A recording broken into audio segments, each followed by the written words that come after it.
My name is Candy Hoyt, and I am a Stepping On peer facilitator. I'm Lori Trice, and I am an Oak Creek resident and a two-time alumni of Stepping On. It's such a great class, I took it twice. I had a series of falls. I wound up in rehab for 5 weeks. After I got out of that, I vowed nothing would ever stop me again. For me, it seemed really important because having had a stroke 11 years ago that paralyzed my left side, I still have considerable left side weakness and imbalance. And all I could think, I've got one working hand. It's my non-dominant hand. If I fall and this hand is disabled, I need 100% care. I wouldn't be able to do anything myself.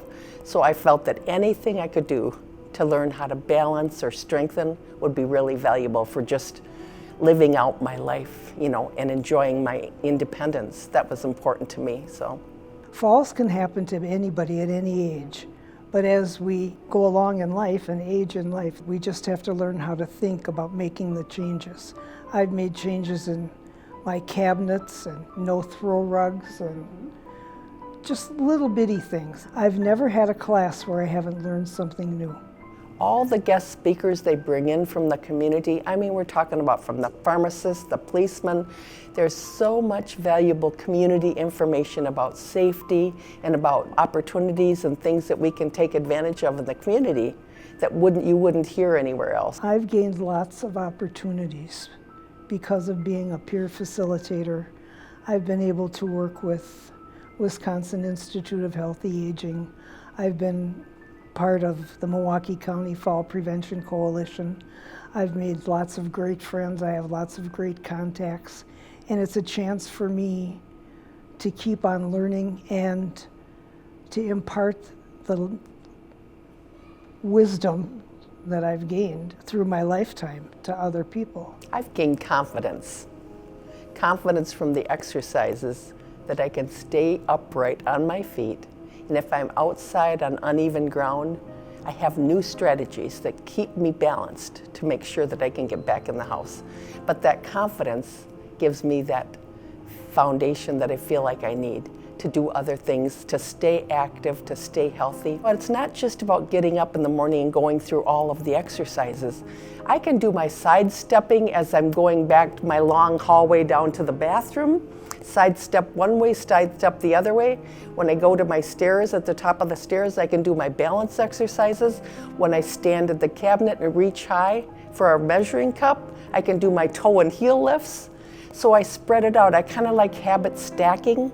So I associate doing one of the exercises with a habit that I have to do anyway. So it's made it more enjoyable and more consistent. There was another lady. She was a friend of mine, and she came to our class. And she, watched the demo of how to get up from a fall and how to remain calm. And one day, years after this, she called me and she said, "I have a story for you." I said, "Yeah, what's the matter?" She said, "Well, I had a fall." And I said, "Oh, no." And she said, "No, here's the really good part." She said, "I could hear Melissa's voice in my head telling me every step to take and how to get up." It's not like you need to be at a certain fitness cardiovascular level to take the class. You don't have to have been able to even walk 10,000 steps a day. It's not like that. You can start right where you are. If you want to build your strength or exercise, start with stepping on, especially if, like me, you're a senior citizen and you realize you're already losing some of that strength. It's the right place to start. Not only the exercises are possible to do at any level, but also the fact that you can build on that and add to it. So then from there, you might want to do a gym or more strength things, even at home.